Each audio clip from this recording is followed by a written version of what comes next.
All right, guys. Good afternoon. I figured with all the things going on, we'd have a hygiene lesson.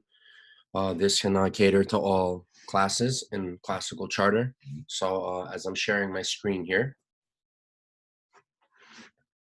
I'm going to read the aim. So students will be able to explain the importance of maintaining good hygiene. Students will be able to explain at least 3 ways of maintaining good hygiene. So after this session, there'll be many ways that you can practice good hygiene. So at least if you can remember or discuss 3, you should be in good shape. So with that being said, like what is hygiene? Hygiene is just conditions or practices conducive to maintaining health and preventing disease. So if we practice cleanliness, we're preventing disease. And then by that method, we're also able to maintain health. So why is it important? Once again, by practicing good hygienic practices, it's going to help prevent the spread of germs. And it's also going to help decrease disease and illness. It's going to help us maintain a neat and clean appearance. And then first impressions are hard to reverse, especially when they involve poor hygiene. All this means is when you start getting older and then you're going to apply for high school or into a college or have an interview, you want to have a good personal appearance because that without that, it might decrease your chances of getting a job or more importantly, setting a good impression. Right, so some of the basics here. So when it comes to some of the hygiene basics, showering and bathing. Okay, so this is either every day or every other day. All right, it's important to cleanse the whole entire body. Okay, and then some of the products here, you want to focus on like natural products, that won't dry your skin or irritate it. And most importantly, you want to make sure the materials you're using to cleanse the body don't have any allergic reactions.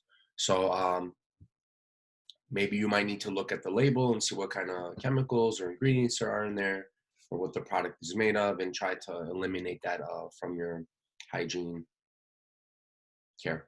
Okay, so then we have hair care. So depending on your hair type, brush your hair often and don't shampoo all the time. A lot of doctors will say you don't really need to shampoo your hair every day. You can condition it more. And then there's some days you don't want to rinse or wash your hair all the time because you're gonna dry your scalp, and then with there, you can cause a lot of damage to the hair follicles, and start getting a lot of itchiness, flakiness. So you want to keep those natural oils in the hair that protect everything and keep your hair nice and healthy and beautiful.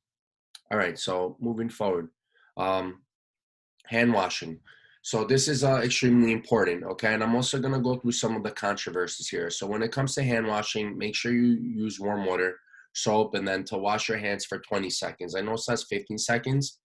And then when washing your hands, get everything. You gotta get all in the cuticles in here. You gotta scrub, okay, everything in here, up in the wrist area, really press down here. All this great motion here. It's super important that we're doing this. It's not just washing your hands like this, clapping or going back and forth like this. You really got to get in there and reach into all the areas.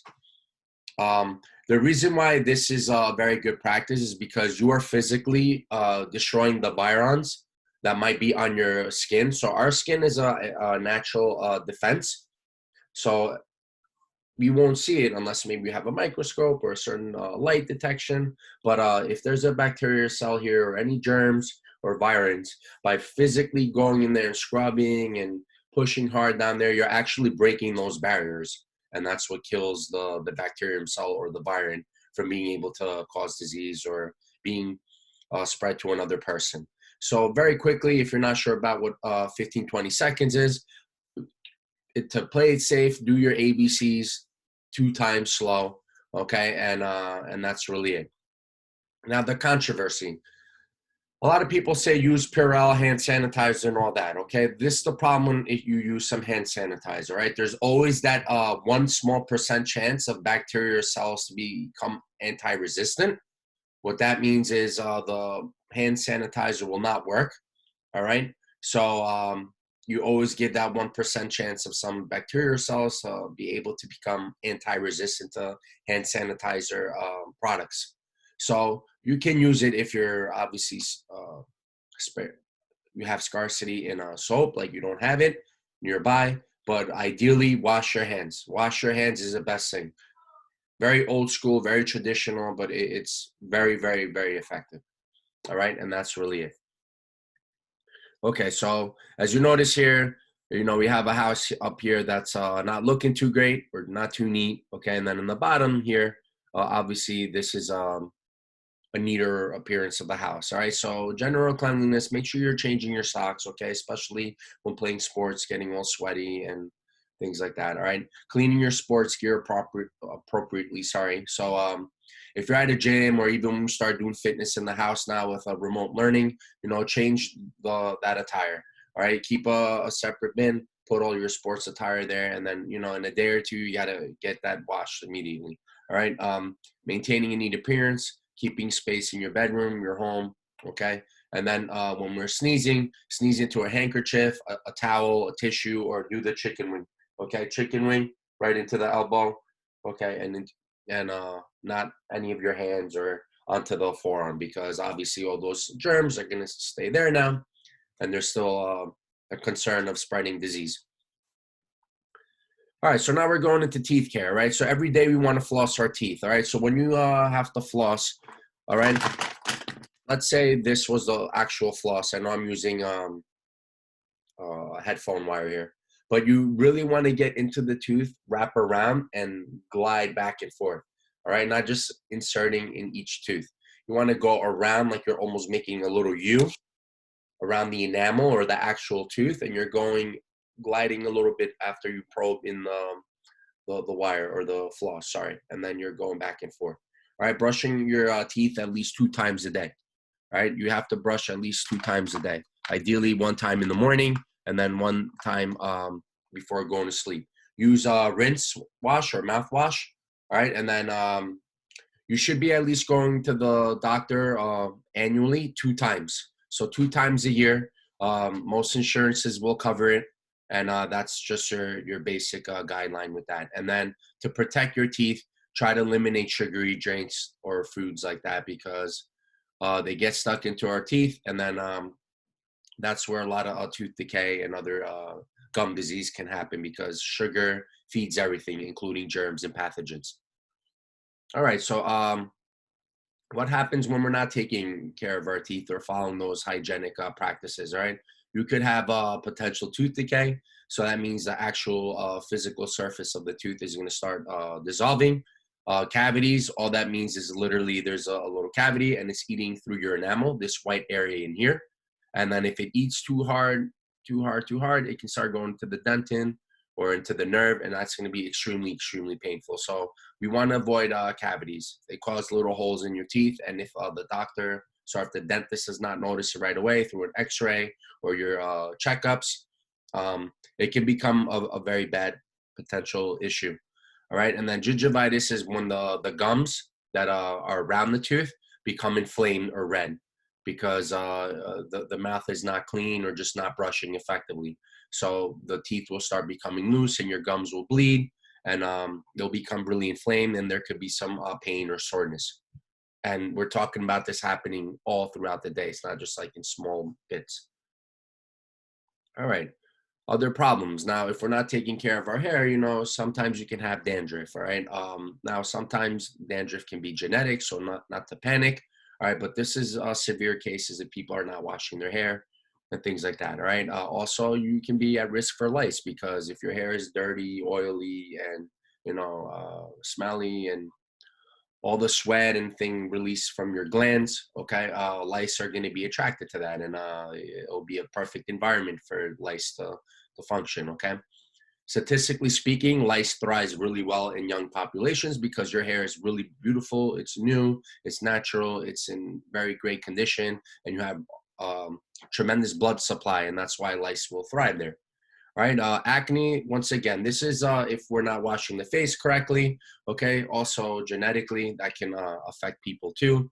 Sometimes it can be, there's some studies that will say a certain diet can cause more acne in the face, all right? If we're sweating a lot and not really washing the face from playing sports, that can also cause it too. But long story short, it can be treated with basic over-the-counter medication or prescription medication if needed. So acne would be very severe if we're not taking care of our skin, specifically the face area. And once again, it can happen in certain populations from a genetic standpoint, or in teenagers as their hormones are starting to kick and fluctuate before they're under control as a mature adult.